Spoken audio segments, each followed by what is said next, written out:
Good afternoon, and thank you for all being here. It's my great honor to welcome His Highness the Emir of Kuwait to the White House. The United States and Kuwait share a strong and enduring partnership. We recently commenced the 27th day of remembrance of Saddam Hussein's invasion of Kuwait, which we all remember so well. The United States is proud to have contributed to the liberation of Kuwait and for the friendship we have built together in the years since. Today, we reaffirm our commitment to our shared security interests and recognize Kuwait's critical contributions to regional stability. We also thank Kuwait for its humanitarian leadership and for its partnership in the fight to destroy ISIS. During my trip to Saudi Arabia, I spoke to the leaders of more than 50 Arab and Muslim nations about the need to confront our shared enemies, murderous terror groups that threaten all civilized people. Every responsible nation must work together to strip these groups of their territory, their financing, and the false allure of their evil ideology. I applaud Kuwait for its role in this effort and encourage all nations in the region to do their fair share in defeating those who wage war on the innocent. Each nation in the region must decide what kind of future they want for their own children, one of violence or one of peace. That also means confronting those, such as the Iranian regime, who support terror groups and radical militias. Cooperation between America and Kuwait has never been stronger, never ever. The FBI and the Kuwaiti government are expanding our counterterrorism and intelligence sharing efforts. We're making progress on promoting Kuwaiti investments in the United States. They're making tremendous investments in our country.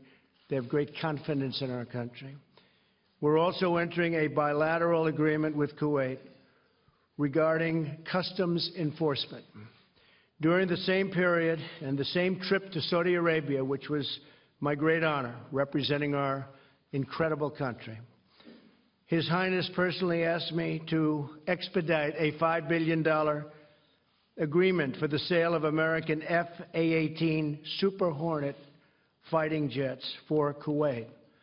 I am pleased to report that the State Department has now authorized this transfer and purchase, which will not only strengthen our mutual security, but will greatly benefit American workers.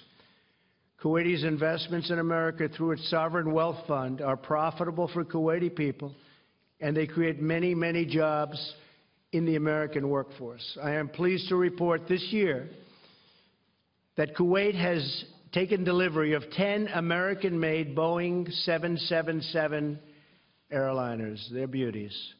American workers build the best planes in the world by far, and we want them to be made available for those countries that want them. And Kuwait has been a big buyer of commercial airliners made by Boeing and others. Our partnership extends beyond shared economic and security interests. We're signing a memorandum to deepen the close educational ties between our two countries, enhancing English language, and that's what we're going to be doing. We're enhancing the whole relationship through the use of the English language, and that is something that's very exciting, I think, for both of us. I want to thank His Highness for his leadership role and the role he's playing to help the nations of the Gulf Cooperation Council follow through on their pledges from all over, because we went to Saudi Arabia and the pledges of ending terrorist financing came from every country in that magnificent room on that magnificent day. And we are addressing the ongoing GCC dispute, and the Emir is leading those discussions, and hopefully it'll be resolved very soon. We call on our GCC and Egyptian allies to focus on our commitments at that Saudi Arabia summit, to continue our joint efforts to drive out and defeat terrorists, Qatar, Saudi Arabia, United Arab Emirates, Bahrain, and Egypt are all essential U.S. partners in this effort. We have great relationships with all of them right now, maybe better than we've ever had. We will be most successful with a united GCC. Tomorrow, Secretary of State Tillerson and Foreign Minister al-Sabah will chair the second U.S.-Kuwaiti Strategic Dialogue.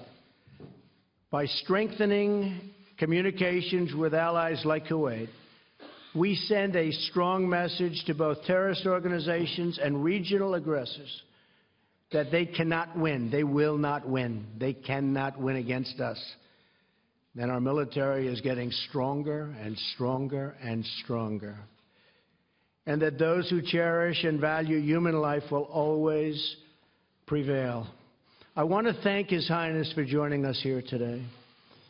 The United States values its close friendship with Kuwait and its people, and we look forward to strengthening these bonds even further. Together we will show the world that the forces of destruction and extremism are no match for the blessings of prosperity and peace.